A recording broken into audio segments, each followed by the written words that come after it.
Thaina mamangaida khungkhang amada hayainu kaubi nupi macha ama leirame. Hayainu asina pungkak chawraklaba matam maduda mama leikhidre. Matam asida mahakki mapa asi yamna wajarame. Macha nupibu mathanta hundoklamladuna thabak inkhang suduna chatpasu ngamdre.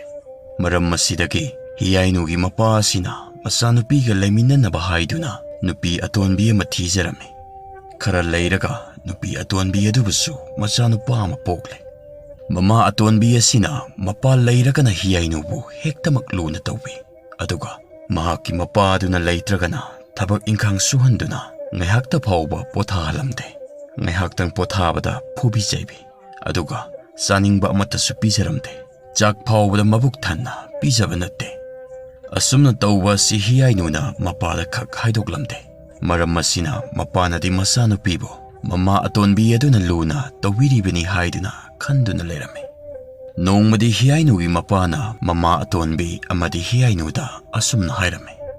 Nakhoina manasa ahungi sana thaknanaba watana thamlamlabani. Aidi nakhoina setna chaba naning thungnanaba tha ama ani chingda chatna sel taluge. Aidi nakhoibu thadokpa ngamdabadagi chingi ichil inausinga unadabasu yamna makoire. Makoina aibu soidana laktre haiduna khalamlagani.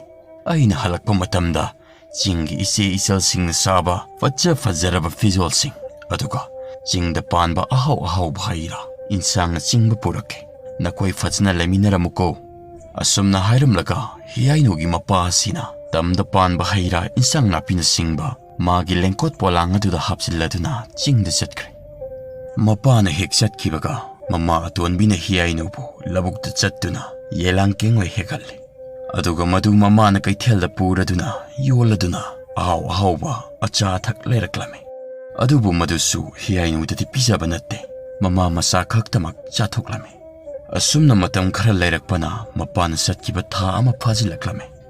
Nongmadi mama atonbina nungthilda mopaga loinaraduna tumlingai matam maduda mamanabi mayamna ita ngasidi aikhoiga turelda irujaminarusi. Aikhoigi irakta yaudabsu nangdi yamna koire. Matam asida hayainuna mata singaduda hairaklame. Itasa ima tumi horel imana hogalaklaga aibu thirakpa matamda leiramde haiduna imana aibu soidana phubigani. Madu nakhoi yengba nungairoida.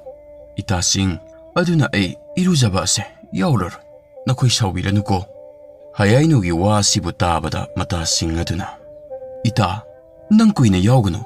Imana hogalakjingai nak thuna dum chatkroba. Asumna hairaduna hiyainu asi mata singa loinaraduna irujaba satkre. Hayainu na hek chatkibaga mama atonbi asi hogalaklame. Aduga hayainu bu koithi thire. Matam maduda mata singa irujaminaraduna leiba adubu ure. Mahakna hek ubaga hayainu adubu phugadabagi sayema pairaduna sauna lakle. Aduga hayainuda Ainu sathokanu hairaga sathoklamlibadi nama asibana sathoku haibro. Imana phugi hairabasu phubiyo. Ima asiba atudadi panbiganuba ima. Kari masingasu thiba sarine. Palhanningrabadi kari tawbagi sathoklibano. Hairaduna masinda khupakna thajilame. Maduda mayada paladuna I oro thoklame. Aduga masam pairaduna soro singladuna hayainubu purakle. Mamanabi singna khambasu yadre. Mamanabi singi mamangda ikainungsi yanaraduna phubagi zaina adu khangladuna mahaksu leire. Asumna makhol thokna kapkadabasu mama atonbibu kibana khangduna leiringai asida numit tasilaklame. Matam asida mama atonbina haiba indabidi imungda changlakana chaksu pijaro lukha komdagi khullaga chaw. Asumna hairaduna mapanda inthoktuna thambire. Hayainu pambai leitrabada mangol kasilamada lekpa matare. Numit asi tha siramdaigi mamkraba ahingni matam asida hayainuna sikraba mamabu ningsingjaduna mamabu kaujarame. Ima nasa hayainuna wariba asi ubidraboido namumbusu lawsinbiro as wana laigidabagi sarukpudi imagi tung ayaksu injarageba ima. Asumna hairaduna mamabu kauraduna hikna kapladuna wana khangjarame. Matam asida taibangi awana taraba kayabu mating pangnanabagidamagta ngaiduna leiriba taibang panbagi mapuna laklaga hayainugi masada changkre. Mapuna hek changkibaga hiyainu asi aram khorang aki akhang leikiramde. Madudagidi hiyainuna ai asi taibang mi oina asu wana sisu singamda sangsi sangamda asumna leigadabagi sarukpudi Uchek Langmeidong oladuna chaningba saraduna painingba paiduna leikrage. Asumna khalladuna nonganba ngaiduna leikre. Madudagi taibang mapuna Uchek Langmeidong haiba Uchek makai singadu hayainuna hairakpu pumnamak yahallage haina khalle. Nongsu ngalakle. Nong ngalaklabanina hayainu yena khada thoktuna leire. Matam masida Uchek Langmeidong sanguoma pairaklame. Maduda hayainuna sumang aduda kumtharakladuna Uchek Langmeidong singaduda asumna haire. Hada Uchek Langmeidong aishu nakhoigi narakta tinjarage. Natu naman khajikta kikthabiramuba. Hayainugi wasibu tabada Uchek Langmeidong singaduna matu maman singadabu niktharaduna kikthabiraklame. Matungda Uchek Langmeidong sangu amasu amuk pairaklame. Madudasu hayainuna hada Uchek Langmeidong Nakhoigi narakta ayaksu tinjarage. Natu naman khajikta kikthabiramuba. Asumna haibadagi Uchek Langmeidong singaduna matu maman singadabu niktharaduna kikthabiraklame. Asumna pairakpa khudingi kikta halambana paiba yabagi sangda matu mayam ama leire. Yamlaklaba matam masida hayainuna Ucheki matu singadubu masa pumnamakta photchilame. Photsinba hek loibada mahak Uchek Langmeidong olakle. Madudagidi mahakna sumang matonda fauriba polangkhok aduda tongladuna mopanupana mangol sanaduna leiriba maikei adom lomda oladuna asumna haire. Ichemki ibungo idu ningthau nangna hayeng chawraga ikhoibu pokpiba panthogi mateng ningthina panglo ko laibak tibi na chemdi panthogi mateng pangba ngamloidore. Aide Uchek Langmeidong onduna paikrage. Asumna hayainuna mopanupada hairamlaga Uchek Langmeidong singi manakta paikre. Masena Uchek Langmeidong onduna paikhiba adu mangola sanaduna leiriba mopaduna uhaurame. Aduga mamana masibu thina tawbikhiba adubusu mahak yamna nungaijaraklamde. Adubu mahakna angang oibanina mamada karibu haisaba ngamgani. Aduna karimata haisaba ngamkhide. Masena paikhiba maikei adubu oladuna kaptuna leihaurame. Angang asina kablakpa aduda imungda sak thongduna leiriba mama atombi aduna taraduna mapanda thoraklame. Aduga karigidamak kaplibano haiduna hanglaklame. Ima tu Imana isebu thina tobiba adudagi iseri Uchek Langmeidong onduna maikei asomda paikre. Ima amukta yenguba. Angang asigi wasibu tabada mama atombi asidi yamna nungaire. Aduna masanupada Parene, nasi leitrabanina ima isa nungaina leiragadabani. Napana purakpa posay singsu ima isa kaktagi oiragadabani.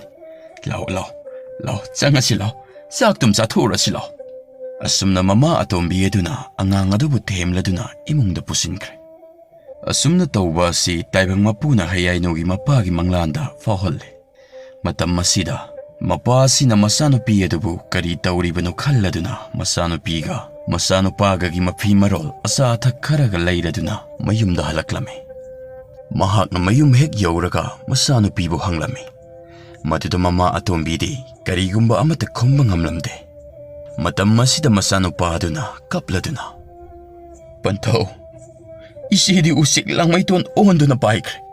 Pao sibu hek tabada hayainugi mapasi masa pumnamak adu chengkhaibagum nekre.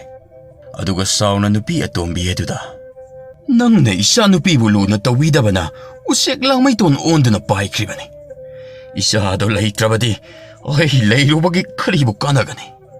Asumna hairaduna sada thaktana kaptuna leikre. Nongale Uchek Langmeidong sangu paiba horakle. Matam masida hayainugi mapana sumangda tholaklaga. Hada Uchek Langmeidong aigi ichanupi hayainu yaubra. Maduda Uchek Langmeidong sangu singaduna tungda hairaduna hairaklame. Mamai ithang thangba pairakpa sangu aduda hanglubadadi yawi haiduna kumlakle. Matam masida mapana ipagi ibem hayainu ipa lakle. Isagi sana thaknanaba setnanaba phirol ipana purakledo. Lao ipagi nakta paitharauni isa. Hairaduna mapana mahakpu kaurakpa matam maduda kuina takhidraba mapagi khonjel tabada. Itasa, ipa laklaba male. Ipagi manakta chatlukige. Nakhoi aibu ngairamuko.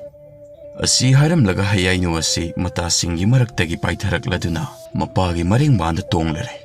Matam masida hayainugi mapana. Ipagi ibema, nangna tawramliba asibu kari mataw kaubagini. Ipadi nahakpu leitrabadi, leirubaki karibu kanagani. Aduna, ipabusu nangi nanakta pubiro. Asumna hairaduna masanupibu koladuna nong kongbakung kablakle. Mapana kappa asida hayainuna asumna haire. Panthau, kapkano. Ay leitrabasu idu ningthaw chawroklaga panthawi mating panglaniye. Namomnasu marak-marakta ahawba uhay puraktuna panthawga unaraganiye. Asumna hayainuna mapabu themsinbire. Aduga ngaihak pukmin pawminaraduna kapminaramlaga asumna haire. Ipa ningthaw, se, kaplaganoba. Panthawna adumna kaplaga leirabadi namomna karamna paiduna satkiba ngamlagani.